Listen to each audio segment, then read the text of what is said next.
Assalamualaikum warahmatullahi wabarakatuh. Perkenalkan, nama saya Putri Yunita dengan NPM 1920398 ingin membahas terkait dengan isu gender. Permasalahan representasi gender muncul karena adanya manifestasi ketidakadilan terhadap peran yang diterima oleh perempuan, baik dalam bidang ekonomi, politik, maupun pendidikan, sehingga perlu adanya transformasi gender. Transformasi gender tidak sekedar memperbaiki status perempuan yang indikatornya menggunakan norma laki-laki, melainkan memperjuangkan martabat dan kekuatan perempuan. Saat ini, ketimpangan gender masih merajalela di mana-mana, baik dalam tingkat lokal maupun internasional, sehingga dapat menghambat kemajuan masyarakat. Seperti peran perempuan dalam politik. Perempuan merasa kurang terwakili di semua tingkat kepemimpinan politik. Entah faktor politik yang memberatkan atau dalam pembentukan pemimpin perempuan maupun faktor budaya patriarki yang masih melekat dalam dunia politik. Selain itu, kekerasan fisik atau mental dan kekerasan seksual juga masih melekat dalam kehidupan perempuan. Yang lebih disayangkan, masih banyak tradisi di seluruh dunia yang masih menyelenggarakan budaya pemerkosaan. Korban yang diobjekkan sebagai perempuan adalah sekitar 35% perempuan berusia 15 hingga 49 tahun, dan kekerasan yang mereka hadapi seperti kekerasan seksual atau fisik, pasangan intim, serta kekerasan non-pasangan.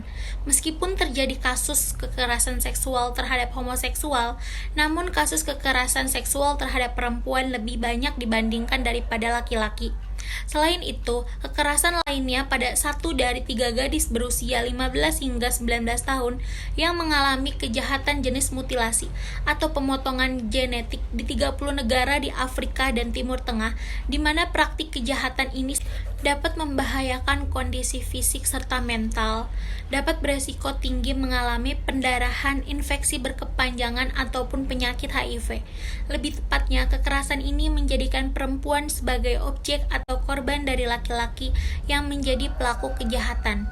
Selain kekerasan yang ditemukan, ketimpangan gender juga telah terjadi diskriminasi di berbagai kalangan, seperti di kelompok pekerjaan, di peraturan, ataupun undang-undang.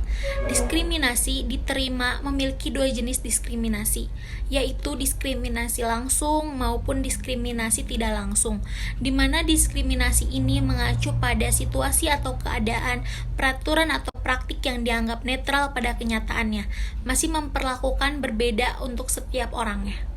Kesetaraan gender juga dikenal sebagai kesetaraan seksual atau kesetaraan jenis kelamin, adalah keadaan kemudahan akses yang sama karena sumber daya dan peluang tanpa memandang gender, termasuk partisipasi dalam ekonomi dan pengambilan keputusan, dan keadaan menghargai perilaku, aspirasi, dan kebutuhan yang berbeda secara setara tanpa memandang gender. Sejak Perang Dunia Kedua, gerakan pembebasan perempuan dan feminisme telah melahirkan gerakan umum menuju pengakuan hak-hak perempuan. Perserikatan Bangsa-Bangsa atau PBB dan badan internasional lainnya telah mengadopsi beberapa konvensi yang mempromosikan kesetaraan gender. Adapun konvensi-konvensinya yaitu Konvensi menentang diskriminasi dalam pendidikan diadopsi pada tahun 1960 dan mulai berlaku pada tahun 1962, dan yang kedua ada Konvensi penghapusan segala bentuk diskriminasi terhadap perempuan diadopsi pada tahun 1979 oleh Sidang Umum Perserikatan Bangsa-Bangsa.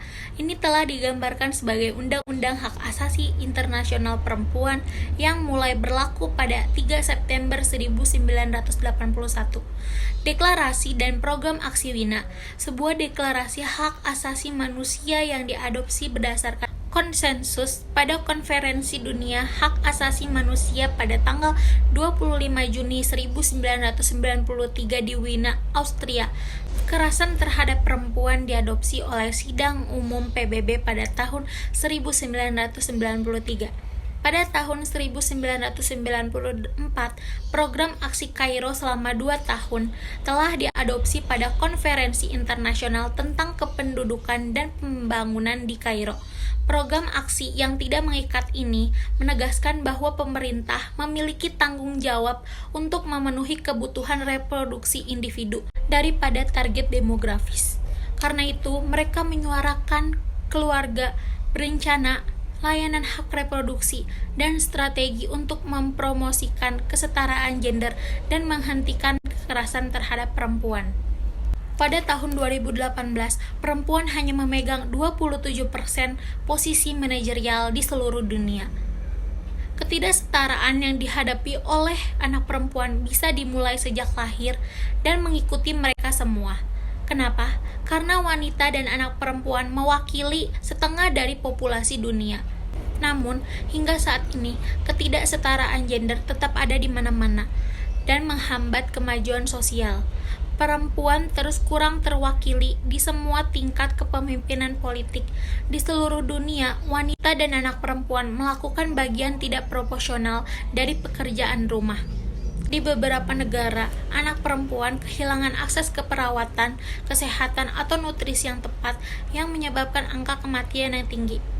Kemajuan telah dibuat, wanita dan gadis di seluruh dunia terus mengalami kekerasan praktik kejam. Kekerasan fisik dan atau kekerasan seksual mempengaruhi perempuan dari segala usia, etnis, status sosial, ekonomi, dan tingkat pendidikan.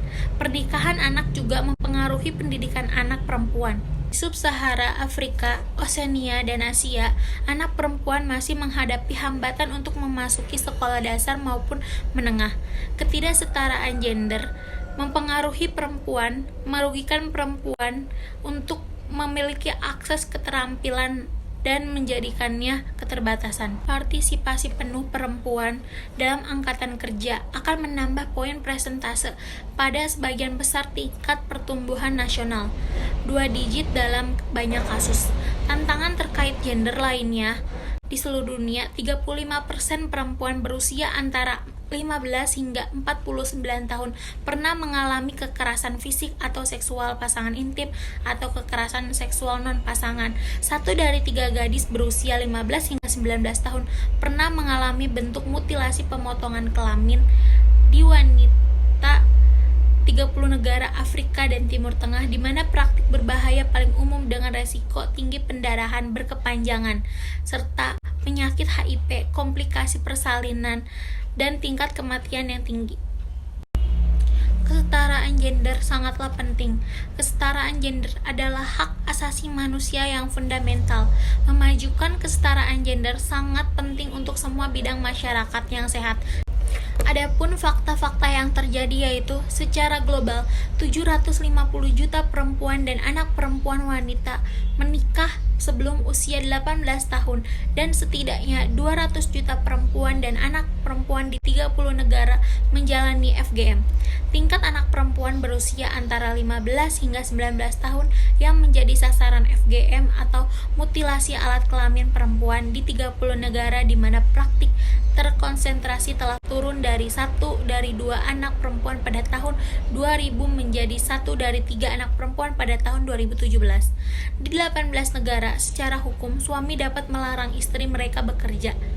Dan 49 negara tidak memiliki undang-undang yang melindungi perempuan dari kekerasan dalam rumah tangga. Wanita sekarang memegang lebih dari 30% kursi di Parlemen Nasional di setidaknya satu kamar. Hanya 52% perempuan yang menikah atau berserikat dengan bebas membuat keputusan sendiri tentang hubungan seksual, pengguna kontrasepsi, dan perawatan kesehatan. Secara global, perempuan hanya 13% dari pemilik lahan pertanian. Wanita di Asia Afrika Utara memiliki kurang dari 1 dari 5 pekerjaan berbayar di sektor non-pertanian. Proporsi perempuan dalam pekerjaan upahan di luar sektor pertanian telah meningkat dari 35% pada tahun 1990 menjadi 40% pada tahun 2015. Lebih dari 100 negara telah mengambil tindakan untuk melacak alokasi anggaran untuk kesetaraan gender.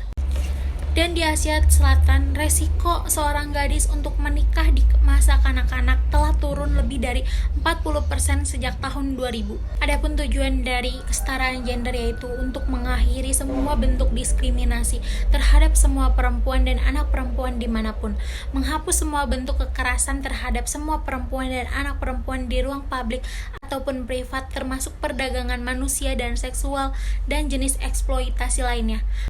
Pastikan partisipasi penuh dan efektif perempuan serta kesempatan sama untuk kepemimpinan di semua tingkat pengambilan keputusan dalam kehidupan politik, ekonomi, maupun publik.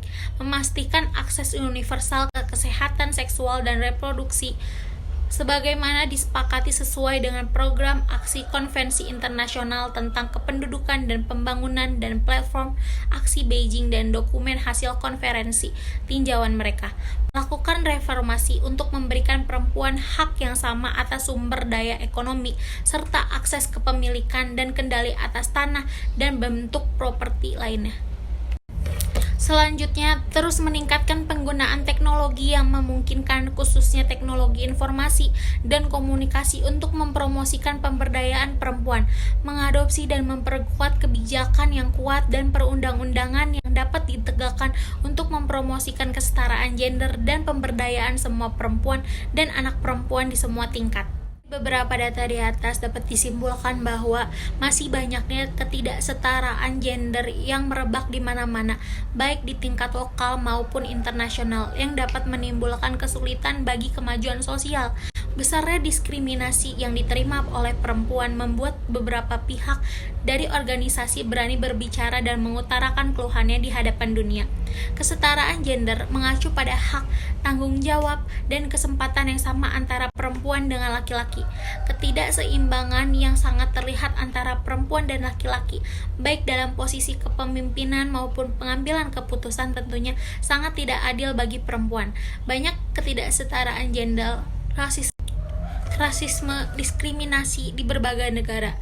Oleh karena itu, sebagai manusia yang memiliki akal dan perasaan, kita harus memperjuangkan hak kesetaraan gender di seluruh dunia. Terima kasih sebelumnya. Mohon maaf jika ada kata-kata yang salah.